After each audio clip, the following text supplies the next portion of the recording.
오늘 우리에게 주시는 하나님의 말씀은 갈라디아서 5장 22절에서 26절까지입니다. 오직 성령의 열매는 사랑과 희락과 화평과 오래 참음과 자비와 양선과 충성과 온유와 절제니 이 같은 것을 금지할 법이 없느니라. 그리스도 예수의 사람들은 육체와 함께 그 정욕과 탐심을 십자가에 못 박았느니라. 만일 우리가 성령으로 살면 또한 성령으로 행할지니 헛된 영광을 구하여 서로 노엽게 하거나 서로 투기하지 말지니라. 아멘. 오늘 우리가 함께 살펴볼 내용은 이제 성령의 다섯 번째 열매인 자비입니다.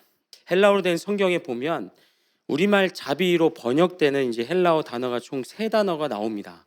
제가 간단하게 좀 정리를 해드렸는데 특징을 보면요, 신약 성경에서 우리말 자비로 번역되는 이 헬라어 단어 첫 번째는 엘레오스입니다. 엘레오스. 이 단어가 가진 기본적인 뜻은 자비, 동정, 긍휼로 하나님의 변함없는 사랑을 일컫는 히브리어 헤세드와 이 단어가 상응을 합니다. 때문에 히브리어로 쓰여진 구약 성경을 헬라어로 번역했던 70인역에서는 이 히브리어 헤세드를 헬라어로 바꿀 때 엘레오스라는 단어를 사용합니다. 또한 이 엘레오스는 선한 사마리아의 비유로 잘 알려져 있는 누가복음 10장에서도 이제 쓰이게 되는데, 아마 이 비유는 다들 아실 테니까 생략을 하고요. 예수님께서 누가 내 이웃이냐고 질문했던 율법교사에게 선한 사마리아인의 비유를 들려주신 다음 묻습니다. 네가 생각할 때 누가 강도 만난 자의 이웃이겠느냐? 그러자 율법교사가 뭐라고 대답합니까? 이르되 자비를 베푼 자니이다. 여기서 우리말 자비로 번역된 헬라어가 바로 엘레오스고, 영어 성경에서도 뭐라고 되어 있습니까? 멜시로 되어져 있습니다. 이어 두 번째 단어는 오익티르모스인데, 이 단어 역시 기본적으로 갖고 있는 뜻은 자비, 동정, 연민이고요. 히브리어로는 엄마의 자궁을 뜻하는 라함과 상응하는 단어입니다. 그래서 히브리어 라함은 같은 자궁에서 나온 형제를 대하는 감정으로 단순히 불쌍히 여기는 마음을 넘어서 깊이 공감하는 것, 다시 말해 진심을 다하는 연민과 동정을 의미하는 단어가 히브리어 라함인데, 이 라함이 헬라어로 번역될 때 오익티르모스로 번역이 된다는 겁니다. 그래서 이 단어가 사용된 로마서 12장 1절에서 보면 우리말의 그 자비의 영어로도 뭐라고 되어 있습니까? 멜시로 되어져 있습니다. 지금까지 두 단어를 살펴봤습니다. 엘레오스와 오익티르모스. 이 헬라어 두 단어는 우리말 자비로 번역하는데 아무런 문제가 없습니다. 왜냐하면 그 단어들이 갖고 있는 뜻 안에는 자비에 잘 어울리는 연민과 긍휼의 감정이 충분히 담겨져 있기 때문이죠. 그런데 신기하게도 하나님의 성품을 대표하는, 소개하고 있는 성령의 열매에는 이 두 단어가 아닌 다른 제3의 단어가 쓰여졌다는 겁니다. 다음 PPT를 보시면 성령의 열매를 소개하는 갈라디아서 5장 22절에 우리말 자비로 번역된 헬라어가 뭐랍니까?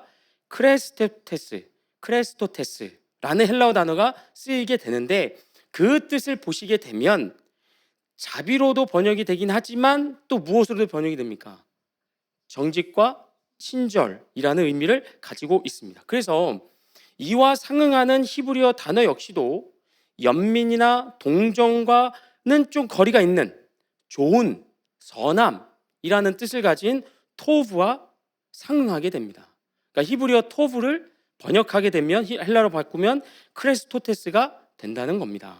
그런데 이 갈라디아서 5장 22절을 여러분 영어 성경으로 보시게 되면 다섯 번째 성령의 열매인 우리말 자비를 영어 성경에서 뭐라고 이렇게 표현하고 있습니까? kindness라고 표현합니다. mercy가 아니라 kindness라고 쓴다는 거예요. 왜냐하면 이 단어는 어디에 더 의미가 가깝기 때문에요. 자비로움보다는 친절함, 어떤 선함과 의미가 가깝기 때문입니다. 자, 우리가 보통 자비로움, 자비함 뭐 이런 걸 떠올리게 되면 어떤 이미지가 여러분 이렇게 그려지십니까? 머릿속에? 정말로 불쌍한 사람과 그를 불쌍히 여기는 사람, 도움이 정말로 절실히 필요한 사람과 그에게 도움을 주는 사람의 이미지가 자비로움 하면 우리는 그려지게 됩니다.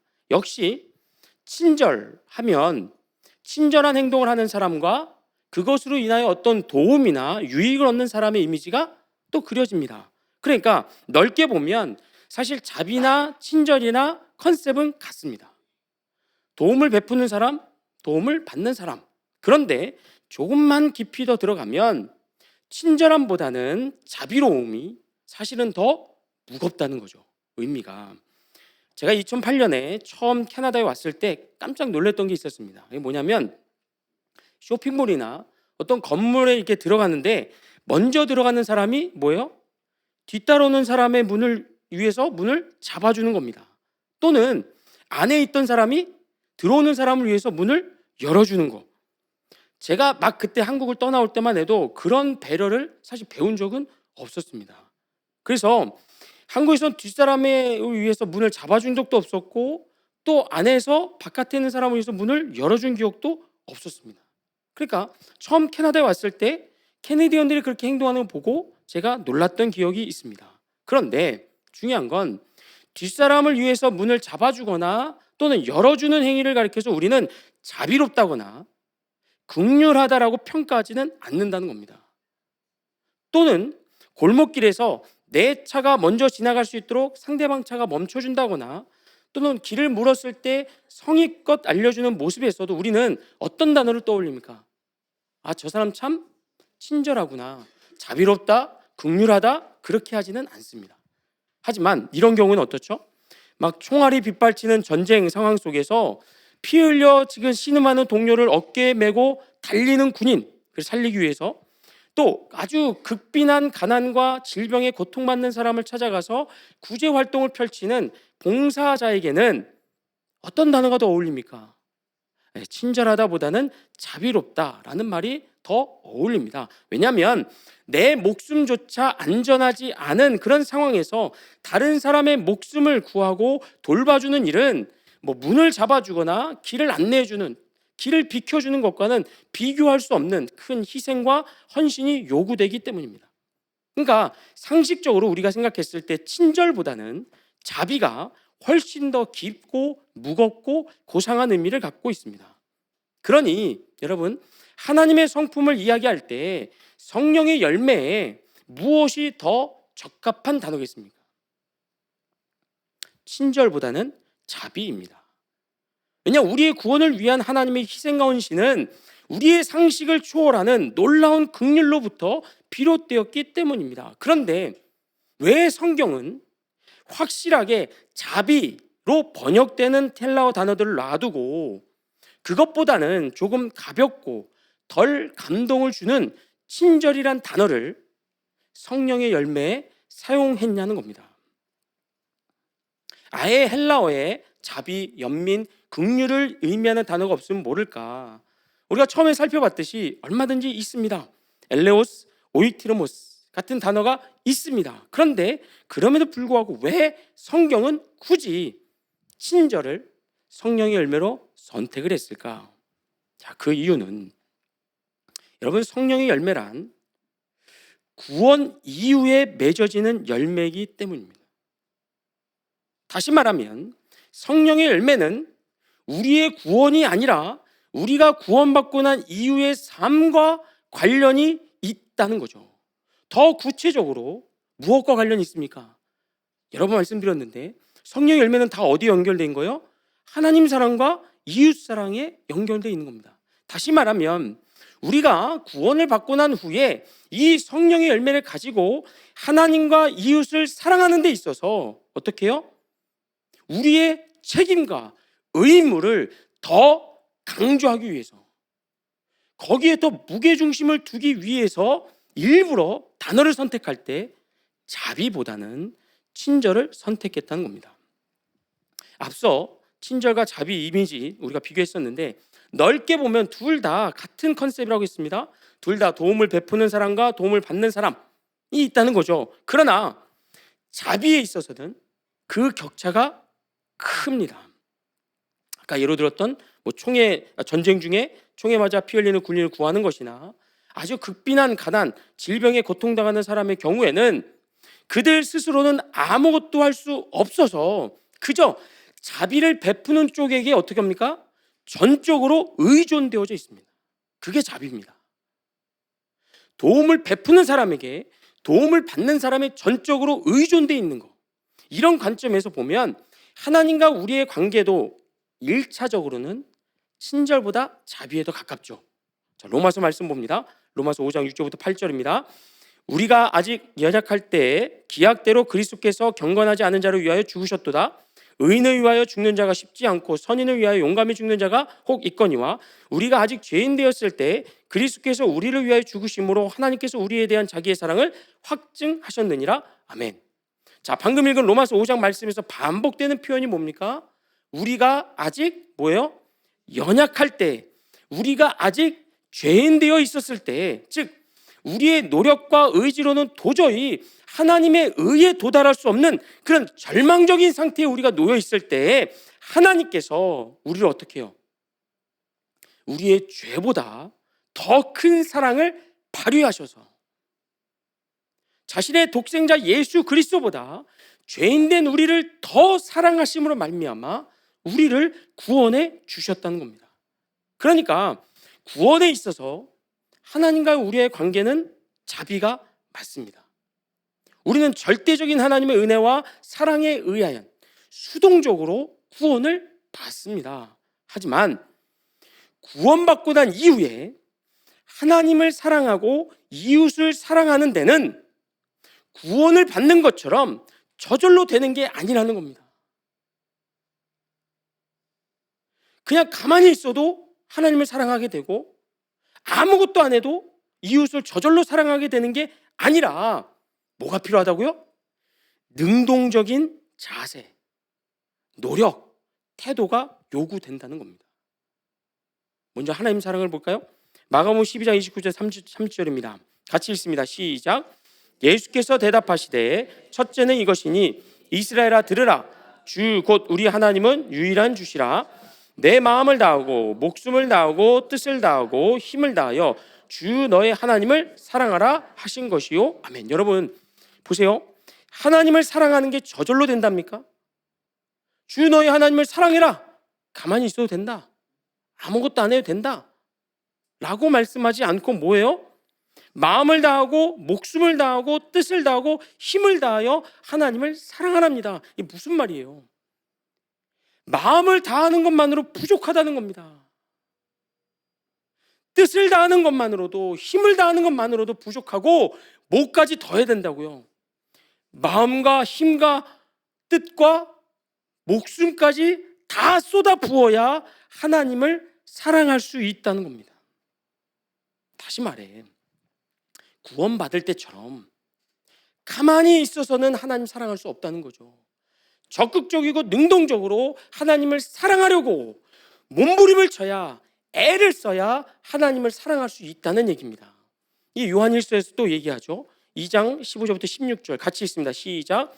이 세상이나 세상에 있는 것들을 사랑하지 말라.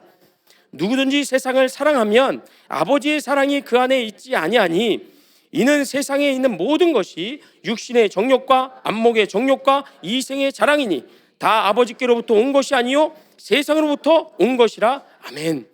성경에 뭐라고 말씀합니까? 세상에 있는 것들을 사랑하지 말랍니다. 왜요? 그게 좋지 않아서요? 쓸모가 없어서요? 그게 아니고요. 세상의 것을 사랑하게 되면 뭐가 없다고요? 그 속에 하나님을 향한 사랑이 없다는 겁니다. 이게 뭐냐면 여러분 거기 나오는 이 세상에 있는 모든 것, 육신의 정욕과 안목의 정욕, 이생의 자랑, 이거 다 누구를 위한 겁니까? 누구를 위한 거죠? 예, 나를 위한 겁니다.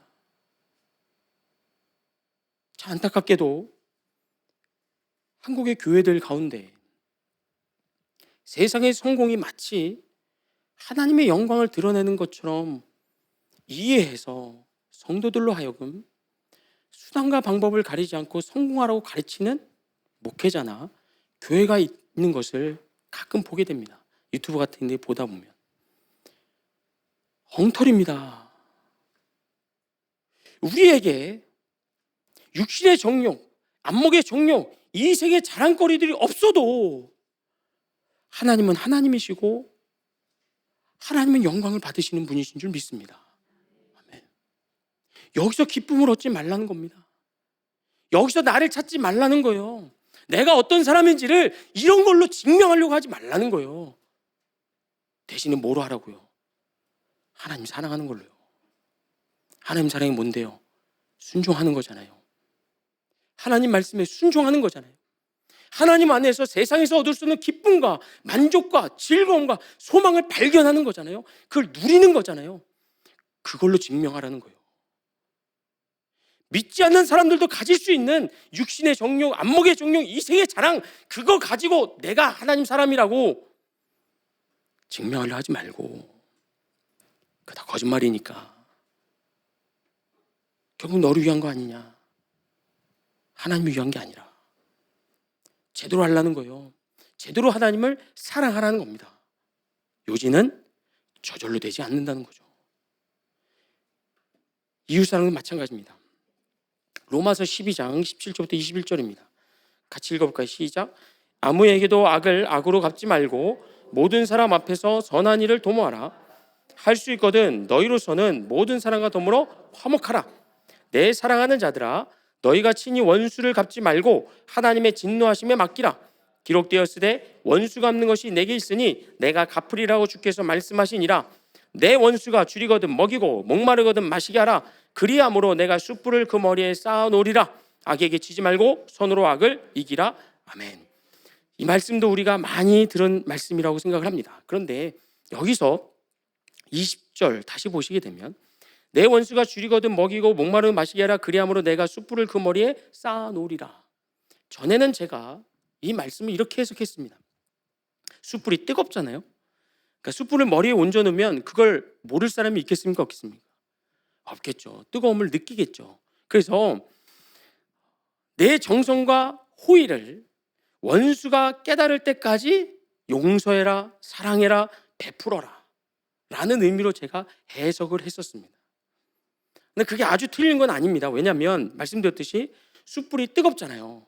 그러니까 뜨거운 숯불을 머리에 올려놓으면 당장은 아니더라도 시간이 좀 지나면 그 뜨거움을 느끼지 못할 사람이 없을 테니까.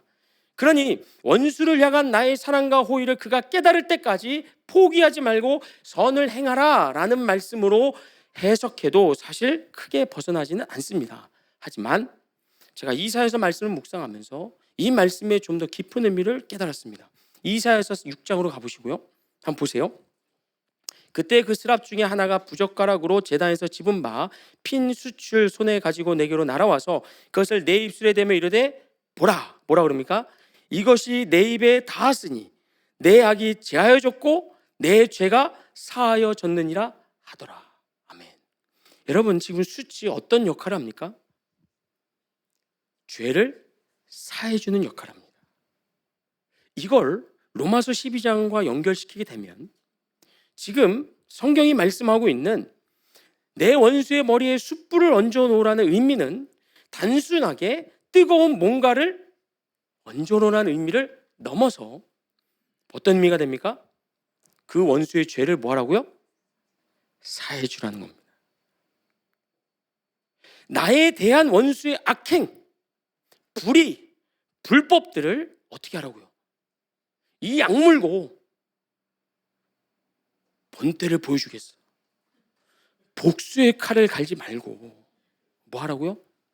그 원수의 죄를 사해 주라는 거예요. 제단의 숯을 가져다가 원수의 머리에 얹어 놓으라는 겁니다. 이게 예수님 말씀입니다. 요한복음 20장 21절 23절 가보세요. 예수께서 또 이르시되 너에게 평강이 있을지어다. 아버지께서 나를 보내신 것 같이 나도 너희를 보내노라. 이 말씀을 하시고 그들을 향하여 숨을 내쉬며 이르시되 뭐라고요? 성령을 받으라. 그 다음 말씀입니다. 23절 같이 읽겠습니다. 시작. 너희가 누구의 죄든지 사하면 누구의 죄든지 그대로 두면 아멘. 놀라지 않으시네요. 엄청나게 놀라운 말씀입니다.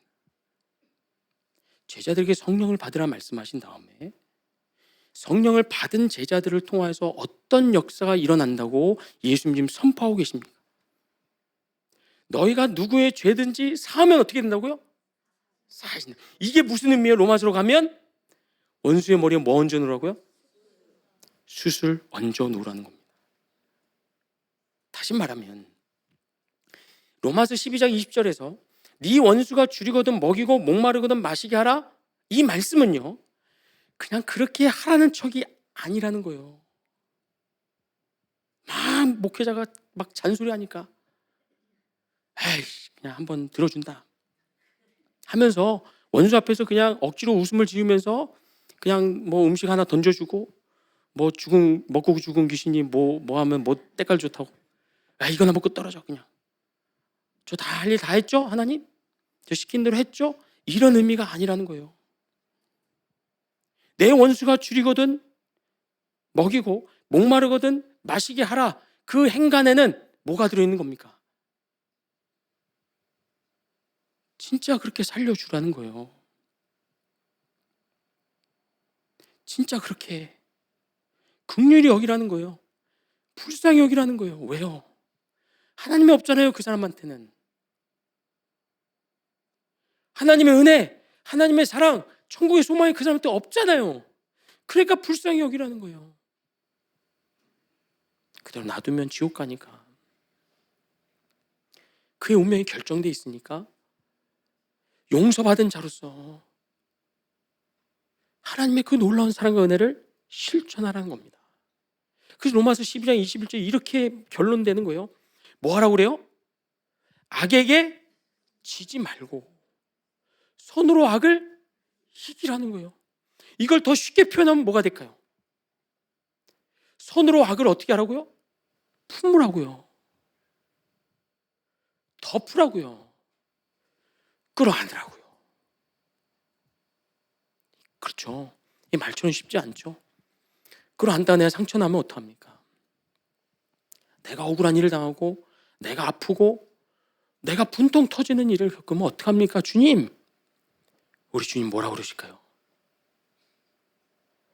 너 내 나라 올 때 내가 다 닦아줄게. 너 내 나라 오면 내가 다 싸매어줄게. 너의 믿음의 승리, 너의 용서의 열매, 사랑의 열매, 말씀에 순종한 거 내가 잊지 않고 다 갚아줄게. 그것 때문에 우리가 할 수 있는 겁니다. 악에게 지지 말고 손으로 악을 이겨라. 손으로 악을 어떻게 하라고요? 품으시라고요. 껴안으라는 겁니다. 그의 죄를 사해 주라는 겁니다. 사랑하는 성도 여러분, 오늘 우리는 성령의 5번째 열매를 살펴보면서 왜 헬라어 성경을 보면 자비가 아닌 친절이란 단어를 사용했을까를 상고해 보았습니다. 그 이유는 성령의 열매란 우리의 구원이 아니라 구원받고 난 이후의 삶 속에서 역사되어지기 때문입니다.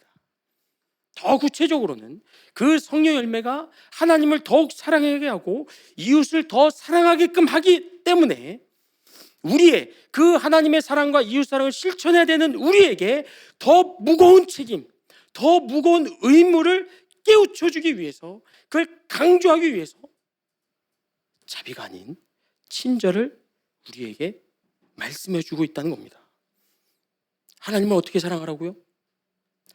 마음을 다하는 것만으로 부족합니다. 뜻을 다하는 것도 힘을 다하는 것도 부족합니다. 목숨까지 더해서 정말 죽기 살기로 여러분 하나님을 사랑하셔야 됩니다. 하나님 아닌 다른 것으로는 여러분을 증명해서는 안 됩니다. 자랑해서도 안 되고 드러내서도 안 돼요. 오직 하나님만 사랑하시고 하나님만 자랑하셔야 돼요. 뭐 하고요? 뭘 걸고요? 목숨을 걸고요. 이웃을, 특히 원수를 어떻게 사랑하랍니까? 그의 죄를 사해 주랍니다. 그냥 용서해 주는 척, 그냥 내가 이렇게 인자한 사람인 것처럼 관대한 사람인 척 하면서 그 원수를 그저 한 번쯤 호의를 베푸는 것이 아니라 그가 나에게 어떤 잘못을 하고 어떤 문제를 가져오든 선으로 악을 품어내는, 그렇게 사랑하라는 겁니다. 자, 말처럼 쉽지 않다고 했습니다. 그럼에도 성경이 우리에게 이런 무거운 의무와 책임을 말씀하고 있는 이유는 뭡니까? 그렇죠. 하나님이 우리를 그렇게 사랑하셨기 때문입니다. 만약에 여기 계신 분들 가운데 내가 경험한 하나님의 사랑은 그런 사랑이 아니야 라고 하는 분이 있다면 이 말씀 안 들으셔도 됩니다. 그냥 대충 적당히 어영부영 눈치껏 요런껏 하나님 사랑할 때 사랑하시고 세상을 사랑하고 싶을 때는 세상 편에 서셔도 괜찮습니다. 이웃을 사랑하되 내가 사랑할 수 있는 사람만 사랑하시고 나에게 원수된 자는 슬슬 피하시고 그냥 겉으로만 사랑하는 척 하셔도 괜찮습니다. 만약에 여러분이 받은 하나님의 사랑과 은혜가 보잘것없고 하찮은 것이라면, 그러나 반대로 하나님의 사랑이 너무나도 크고 놀랍고 주체할 수 없고 감당할 수 없을 만큼 위대한 사랑이라면 그 사랑을 받은 자답게 사셔야 됩니다. 그게 하나님께 자랑이 되고 그게 하나님께 영광이 되는 줄로 믿습니다. 그리고 마지막 날 하나님 앞에 서는 그날에 주님 다 기억하실 겁니다. 그리고 우리를 싸매어 주시고 치료하시고 회복하셔서 영원한 하나님의 나라에서 영광된 자로서 마음껏 자랑하고 간증하는 자로서 살아가도록 하나님이 인도하실 줄로 믿습니다. 아멘.